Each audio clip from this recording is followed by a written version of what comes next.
Assalamualaikum warahmatullahi wabarakatuh. Halo teman-teman, kembali lagi di channel YouTube saya dan ketemu lagi dengan saya pribadi, Faras Visio. Nah teman-teman, di video kali ini saya akan berikan suatu edukasi, di mana edukasi ini terkait dengan beberapa fakta yang harus kalian ketahui sebagai penderita penyakit saraf tersebut. Nah, tujuan saya memberikan suatu fakta ini adalah supaya kalian dapat pengetahuan dan tentunya adanya gambaran dalam menyembuhkan suatu penyakit saraf tersebut, teman-teman. Nah, teman-teman, beberapa fakta yang harus kalian ketahui ketika kalian menderita suatu saraf tersebut. Itu dalam dunia medis atau dokter biasa mengatakan bahwasannya ketika kita sudah menderita suatu penyakit ini atau saraf tersebut ini dikatakan tidak bisa sembuh 100%. Karena apa? Karena saraf tersebut itu kan lumbalnya keluar menyentuh suatu saraf. Nah, ketika lumbalnya itu menyentuh suatu saraf, dikatakan tidak bisa kembali normal lagi atau tidak bisa masuk lagi, teman-teman. Dan efek dari tonjolan lumbal yang menyentuh suatu saraf itu menyebabkan kita nyeri, kemudian menyebabkan kita merasa sakit yang menjalar di salah satu kaki atau di kedua kaki, teman-teman. Nah, kalau dalam medis seperti itu, kalau dalam dunia fisioterapi, dalam dunia terapi, itu teman-teman, itu dikatakan bisa sembuh 100% atau bisa sembuh total, itu adalah ketika kita sudah tidak merasakan rasa nyeri dan rasa sakit yang menjalar. Intinya, kondisi kita sudah membaik. Dan dalam dunia terapi dan dunia fisioterapi, teman-teman, itu ada suatu harapan. Ketika kita sering melakukan latihan, ketika kita sering melakukan peregangan,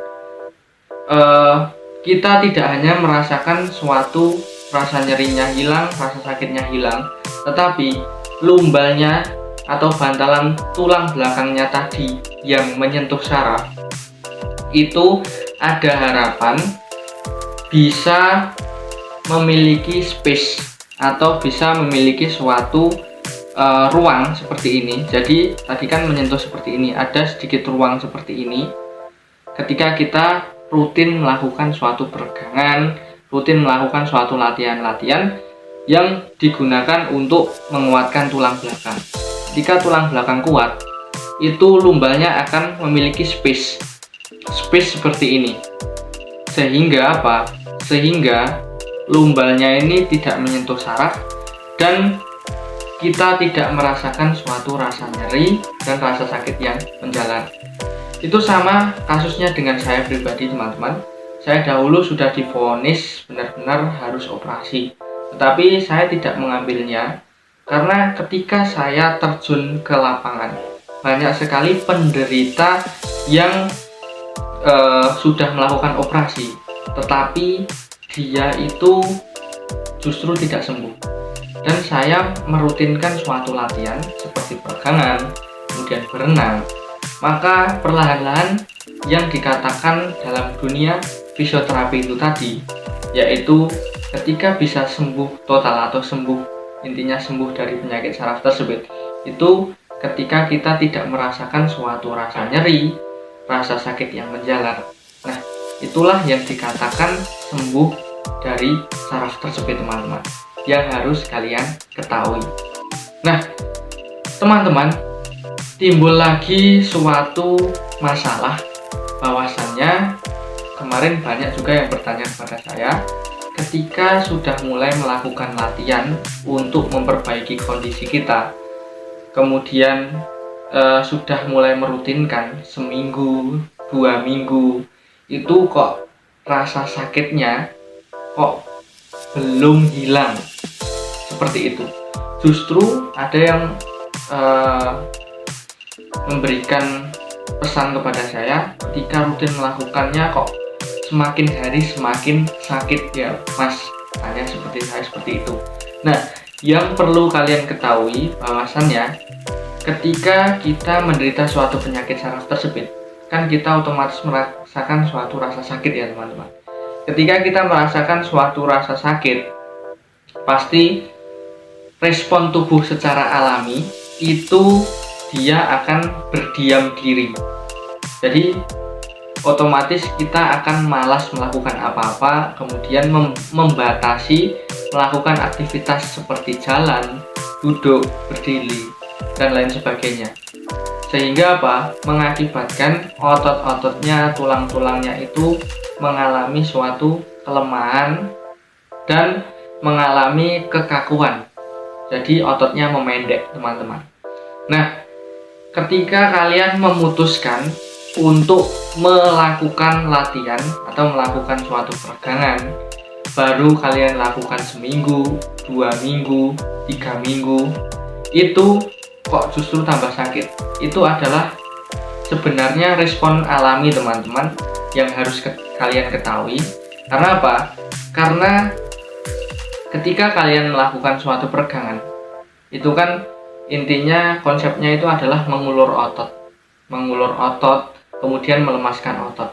Jadi yang tadinya otot kalian itu intinya hanya berdiam diri, kemudian kalian melakukan suatu peregangan, kali ini kalian melakukan latihan, maka ototnya itu istilahnya dalam tanda kutip kaget terlebih dahulu teman-teman. Jadi kaget, intinya jarem lah atau kaget lah, menyebabkan sakit teman-teman. Otot kalian itu kan sifatnya elastis, jadi ketika kalian sudah lama tidak melakukan kegiatan berjalan, berdiri karena penyakit saraf tersebut, kemudian kalian memberanikan diri kalian untuk melakukan hal tersebut, maka otot kalian kan dipaksa untuk elastis terlebih dahulu.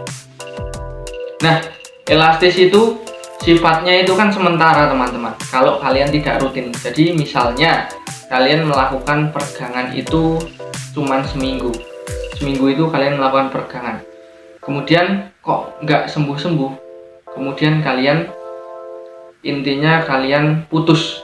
Ketika kalian putus, itu nanti ototnya akan mengkerut lagi, akan intinya tidak melar atau tidak, intinya tidak lemas, dia akan menyusut lagi teman-teman.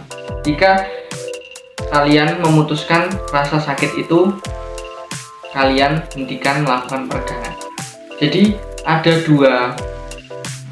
dua hal ketika mengatasi hal tersebut, yaitu melakukan latihan peregangan tetapi sakitnya harus dilawan. Yang kedua adalah tidak melakukan apa-apa tetapi akan memperburuk kondisi kita, yaitu akan melemahkan otot-otot, bahkan kita akan perlahan-lahan akan lumpuh teman-teman. Nah, itulah mengapa yang harus kalian ketahui. Jadi baru awalan melakukan peregangan itu jangan diputus. Rasa sakitnya itu ditahan terlebih dahulu. Memang kan itu kan ototnya intinya kaget terlebih dahulu teman-teman.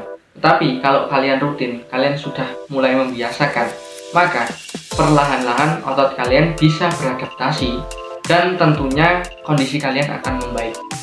Nah, dan yang harus kalian pahami, fakta selanjutnya adalah kalian sebagai penderita penyakit saraf tersebut, supaya kondisi kalian cepat membaik, adalah kalian harus beradaptasi dengan rasa sakitnya teman-teman.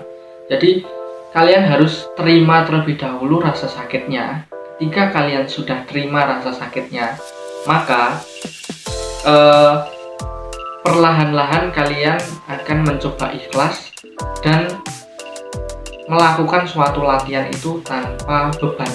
Jadi melakukan suatu peregangan walaupun sakit tetap dilakukan, intinya tetap semangat. Kemudian kok tambah sakit, dilawan. Jadi rasa sakitnya itu harus dilawan, dan ketika kalian coba mulai beradaptasi dengan rasa sakitnya, perlahan-lahan rasa nyeri itu akan hilang.